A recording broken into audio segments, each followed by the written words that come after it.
देखो 14th question क्या कह रहा है, पहले इसके पेयर बनाते हैं फिर उसमें डिफरेंस समझाऊंगा। Sides AB and AC and median AD of a triangle ABC। मतलब पहले हमको क्या समझ में आ रहा है, यहाँ सिर्फ इतना समझ में आ रहा है कि हमारे पास क्या है, एक ट्रायंगल ABC, समझ गए, जिसकी वो और साइड्स के बारे में बात कर रहा है, AB AC और मीडियन AD। तो बेटा मैं यहाँ से एक मीडियन डालना चाहूंगा AD, ये मीडियन का मतलब है ये इसके इक्वल है, सही है। कह रहा है respectively proportional two sides. Proportional का मतलब क्या है कि साइड्स के रेशियोज का इक्वल होना। हाँ तो मैं क्या बोल रहा था, ट्राइंगल बन गया बेटा ABC, इसमें से BD DC के इक्वल है, शायद मैं यहीं तक था, जो भी है। हाँ मैं ये बता रहा था प्रोपोर्शनल। प्रोपोर्शनल का मतलब है साइड्स के रेशियोज का इक्वल होना। दूसरी चीज पे आइए, sides PQ PR and median PM of another triangle PQR, यहां बना रहा हूं, ठीक है, PQR, और मीडियन क्या है इसमें, PM। तो बेटा ये इसके इक्वल हो जाएगा, ठीक है। अभी सुनिएगा पहले आराम से। शो करना है ट्राइंगल ABC ट्राइंगल PQR के सिमिलर है, बड़ा वाला ट्राइंगल। अब देखो हमने जो कल क्वेश्चन किया था 12th, वो सिंपल था, क्यों, उसमें side AB upon PQ is equal to BC upon QR दिया था, मैं सही कह रहा हूं। उसमें बेस वाला जो साइड थी, बेस वाली वो ली गई थी, BC और QR। तो बेटा हमको बहुत आसानी से वहां पे क्या कर लिया था कि ये बीच वाला एंगल जो था ना, ये वाला, ये हमने ले लिया, इक्वल कर लिया और फिर हो गया खत्म। लेकिन आज के क्वेश्चन में क्या फर्क है, AB अपॉन PQ के बाद में AC अपॉन PR दिया है, बस आप ये ध्यान रखेंगे। अगर ये और बेस दिया है तो 12th क्वेश्चन है, और अगर ये वाला और ये दिया है तो 14th क्वेश्चन है। ये आपके हिसाब से समझा रहा हूं, ऐसे याद नहीं रखा जाता 12th और 14th, ये तो मैं आपको बता रहा हूं आप कैसे याद रखें, ठीक है। तो ये वाली साइड्स का रेशियो दिया हुआ, और मीडियम अच्छा कल भी दिया था और मीडियन आज भी दिया, वो सेम है। तो आपको क्या लगता है कि जैसे कल ये दो साइड दी थी तो इसके बीच का एंगल ये लाना था, आज ये दो साइड दी है तो आपको नहीं लगता कि उसे बीच का एंगल ये वाला लाना होगा, A और P, यही तो इक्वल लाना होगा, तभी तो हो पाएगा।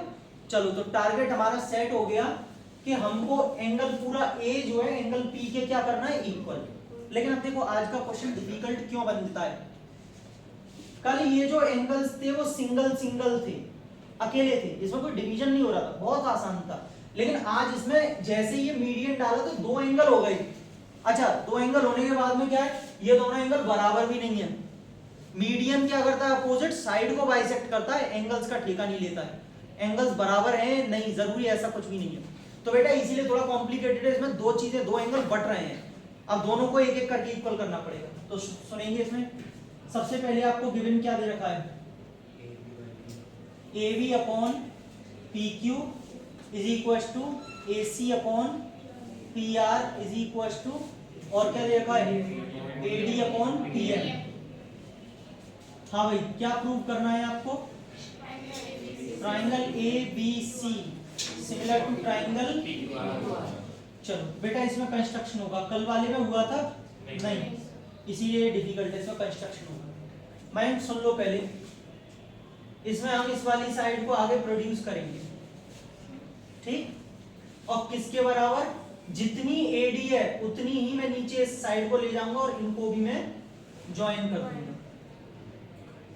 ये कंस्ट्रक्शन में जाएगा, यहाँ पे भी डबल डैश बनाऊंगा, जितनी AD है उतनी ही मैंने आगे प्रोड्यूस की, और नाम मैं इसका रख देता हूं M, सॉरी M पहले से चल रहा है, E रख दो, E नहीं है, चलिए E रख देता हूं। मतलब मैंने DE को उतना प्रोड्यूस किया है जितनी AD थी। सेम यहां करेंगे, कंस्ट्रक्शन होगा, और बेटा ये भी नीचे कितना जाएगा, जितना कि ऊपर PM है। ये डबल डैश लगाए तो इसमें सिंगल लगा दो, नहीं तो गड़बड़ी हो जाएगी, चारों इक्वल माने जाएंगे, ठीक है। नाम कुछ और रख देते हैं, E रखा है ना तो E के हिसाब से F रख दो। समझ में आ गया सबको, क्या बात है, क्यों असर है, जोक सुना रहा हूं, ठीक, ये इसके इक्वल है। अब आगे समझिए, तो कंस्ट्रक्शन में ही जाएगा, आप लिखेंगे प्रोड्यूस, या ड्रॉ लिख लीजिए, तो प्रोड्यूस भी एक ही बात है, प्रोड्यूस AD टू E, आगे लिखेंगे सच दैट, इस तरीके से कि AD जो है वो DE के इक्वल है। और बेटा किसको आपने प्रोड्यूस किया है, पीएम को, कहां तक, एफ तक, सच दैट किस तरीके से, PM is equal to M N. चलो अब हाँ बेटा ज्वाइन वाली लाइन भी डाल सकते हैं, लेकिन अनुराग बहुत ज्यादा लंबा हो रहा है, मैं छोड़ दिया, ठीक है। आपको डाल सकते हैं join B2E C2E and Q2F और R2F, ठीक, तो भी चलेगा, कोई ऐसी दिक्कत नहीं। बहुत मेन चीजें डाल दिया करो, थोड़ी बहुत छोड़ सकते हैं। अच्छा टारगेट सेट करते हैं। नीरज, अमन है, अमन बेटा ये वाला है, देखो पूरा कंप्लीट ये वाला एंगल मुझको इसके इक्वल करना है, ठीक है, इसके, लेकिन क्योंकि दो एंगल है तो दोनों एक साथ तो हो नहीं पाएंगे, तो मैं एक काम करता हूँ बेटा, आधा ले लेता हूँ इसमें से इतना और इसमें से भी इतना। आप चाहें थोड़ा सिंपल करना है अपने लिए तो आप एक काम कर सकते हैं, इसको एंगल 1, इसको 2 डाल दीजिए, इसको 3 और इसको 4, समझ रहे? तो हमको 1 + 2 का जो सम है वो 3 + 4 के इक्वल लेके आना। अब एक एक करके बेटा लेफ्ट हैंड साइड पे कौन सा दिया है 1, इधर भी लेफ्ट हैंड साइड पे कौन सा 3। मेरा पहला टारगेट रहेगा कैसे भी करके 1 और 3 को सेम लाऊं, बाद में 2 और 4 को सेम लाऊं, और दोनों को जब ऐड कर दूंगा तो 1 + 3 2 + 4 के इक्वल हो जाएगा, ठीक है, टारगेट सेट। अब 1 और 3 के लिए देखते हैं सर। आपको यहां से दे रखा है AB/PQ, AB/PQ दे रखा है ना, क्या दे रखा है इधर से AC/PR is equal to AD/PM। अब सुनो, मैं ले रहा हूं इन दोनों ट्राइंगल्स में ABE में, ठीक, और PQF में। अच्छा मैं साथ साथ लिखाता जाऊं वरना बहुत ज्यादा लॉन्ग हो जाएगा। शिप्रिया मुझे एक थ्योरम बताएंगी, 9th क्लास की थ्योरम है। If the diagonals of a quadrilateral bisect each other, Shipriya जो है बस वही बोले, ठीक है, Shipriya 2। If the diagonals of a quadrilateral bisect each other, then it is a. If the diagonals of a quadrilateral bisect each other, then it is a equal, parallel. Okay. कोई भी student kite और कोई very good parallelogram. बेटा 9th class में पढ़ाया है कि अगर किसी क्वाड्रिलेटरल के डायगोनल्स बाइसेक्ट करते हैं then it is a parallelogram, ये थ्योरम थी, कोई बात। अब सुनिए, ये BD/DC के इक्वल है, इसीलिए कह रहा हूं सुन लीजिए, नॉलेज आपको 0 है, 0, और लगता है इतना ज्यादा है कि पता नहीं हमको कितना आता है। BD/DC के इक्वल है और ये इसके इक्वल है, तो बेटा इसको क्या बोलूंगा, डायगोनल्स बाइसेक्ट ईच अदर, यही तो बोलूंगा। और अगर किसी क्वाड्रिलेटरल के डायगोनल्स बाइसेक्ट कर रहे हैं तो ये क्या बन गया, ये क्या बन गया, पैरेलल दोनों। इफ द, अब आप चाहे तो लिख सकते हैं, तब तक लिखा रहा हूं मैं। इफ द, समझाऊं तो बंद हो जाना है ना। If the diagonals of a quadrilateral bisect each other, then it is a parallelogram। अगर किसी क्वाड्रिलेटरल के डायगोनल्स बाइसेक्ट करते हैं तो पैरेललोग्राम होता है। बेटा therefore ABEC देख सकते हैं, ABEC, दूसरा PQFR are the parallelograms। इसका मतलब ये दोनों क्या बन गए, पैरेललोग्राम। और अक्षिता जानती है कि पैरेललोग्राम की ऑपोजिट साइड्स इक्वल होती है, तो अक्षिता AC किसके इक्वल हो जाएगी, BE के। So AC is equal to BE and बेटा यहां से PR QF के बराबर आ जाएगी। यहां तक किसी को डाउट तो नहीं है? समझने पे ज्यादा ध्यान दीजिएगा, आप लिखना पहले बंद कर दीजिए क्योंकि मैं आगे जा चुका हूं। बस ये लाइन लिखनी थी मुझे, तो अब समझ लीजिए, लिखना प्लीज प्लीज बंद करें। AC BE के इक्वल PR QF के इक्वल, यहां तक सबको समझ में आ गया? मैं फिर से अपने टॉपिक पे लौट के आता हूं, ये मैंने करके रख लिया, ये आपको भी करके पहले ही रखना पड़ेगा। नाउ बेटा ऊपर मुझे कंडीशन गिवन है, AB/PQ is equal to AC/PR is equal to AD/PM। कहां से आया बच्चों, गिवन।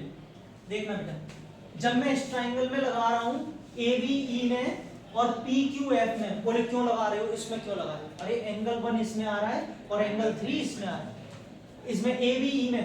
तो बेटा हरीश मुझे AB BE और पूरी AE साइड की जरूरत पड़ेगी कि नहीं पड़ेगी? AB है पहले से, यानी कि ये मेरे पास बिल्कुल सही है, AB अपॉन PQ। अभी अभी हमने AC को किसके इक्वल किया है? बेटा यहाँ पे AC की जगह BE से रिप्लेस कर दिया, जरूरत भी थी और कर भी दिया था, इसीलिए किया था। PR किसकी इक्वल है? इधर से कौन सी की जरूरत थी? QF की, आ चुकी है। अब मेरे पास AD है, लेकिन मुझे लानी कितनी है? पूरी AE। एक बच्चे ने बोला सर जब ये दोनों बराबर है ना तो आप AD में 2 का मल्टीप्लाई करोगे तो पूरी AE बन जाएगी, बन जाएगी। मैंने बच्चों ऊपर 2 का मल्टीप्लाई इसमें भी कर दिया, इसमें भी कर दिया, एक ही स्टेप में कर दूं कोई दिक्कत तो नहीं? 2 से 2 अभी भी कट रहा है। ट्वाइस ऑफ AD क्या बनेगा? AE। और ट्वाइस ऑफ PM क्या बनेगा? अब बेटा दोनों ट्रायंगल्स में थोड़ा देखना, this upon this is equal to this upon this और complete AE upon PF, तो बाय साइड से दोनों ट्रायंगल्स कैसे हो गए? और अगर यहाँ लिखना ऊपर, therefore triangle ABE similar to triangle PQF, और अगर ये दोनों ट्रायंगल्स ट्रिपल S रूल से सिमिलर हैं तो angle 1 is equal to angle 3 by CPST। बहुत बढ़िया, इक्वेशन नंबर 1 डालो, डाली नहीं है तो हाँ इक्वेशन नंबर समझ आया? अब यहाँ तक नोट करो, फिर आगे चलो, जगह नहीं। तो आपको यहाँ से एक निकल के आ गया कि एंगल 1 एंगल 3 के इक्वल है। आपको क्या लगता है दूसरा भी करना पड़ेगा? एंगल 2 एंगल 4 के इक्वल करना पड़ेगा? हाँ करना तो पड़ेगा, लेकिन क्या पूरा शो करना पड़ेगा? नहीं, क्योंकि पहले तो एक तो ये बहुत लेंथी हो गया, कंस्ट्रक्शन भी हो गया, अब इसमें क्या है, अभी उसके बाद भी हमें फिर से सिमिलरिटी लगानी है, तो बेटा इसको आप सिमिलरिटी डाल के काम चला सकते हैं। सिमिलरली एंगल कौन सा? 2 एंगल 4 के इक्वल होगा बाय CPST, इक्वेशन नंबर 2, ठीक है। और अगर फिर भी किसी को जानने की इच्छा हो तो मुझे बता दो, मैं ओरली करा देता हूं कैसे। बेटा ओरली में भी यही है, जैसे this upon this is equal to ये दिया है ना इसमें, तो अब इस वाले को किस में रिप्लेस कर दोगे? CE में, इधर वाली में, क्योंकि पहले लोग्राम है ना अपोजिट साइड इक्वल होती, तो इस बार इसको इसमें कर देना और 2 को करोगे तो ये आ जाएगा, तो इधर वाली साइड्स आ जाएंगी, समझ गए? ऐसे करना। क्वेश्चन क्या करते हैं हम दोनों इक्वेशंस का एडिशन, दोनों इक्वेशंस को ऐड करेंगे तो एंगल 1 प्लस एंगल 2 LHS में ऐड होता है, और एंगल 3 प्लस, बच्चों एंगल 1 प्लस एंगल 2 कंप्लीटली क्या बन रहा है? BAC, और इधर से बेटा क्या बन रहा है? QPR। यहाँ तक कोई परेशानी तो नहीं है ना? या अगेन इन ट्राइंगल, बच्चों ट्राइंगल्स को मेंशन कीजिए, ABC एंड ट्राइंगल PQR। मेरा टारगेट क्या था? मुझे कैसे भी ये कंप्लीट एंगल को इसके इक्वल लाना था, आ गया। अब लगा दो बस इन दोनों ट्राइंगल में, कैसे? AB upon PQ is equal to AC upon क्या दे रहा है? PR। अब आपने कहा सर ये कहां से आया? ये रहा, गिवन में है। और बच्चों AB upon PQ AC upon PR, इनके बीच का पूरा ये वाला angle angle BAC is equal to angle QPR, ये रहा प्रूव्ड अब। बीच वाला एंगल इक्वल आ गया, तो बच्चों दो साइड्स के बीच में एक एंगल आ गया, कौन सी प्रॉपर्टी?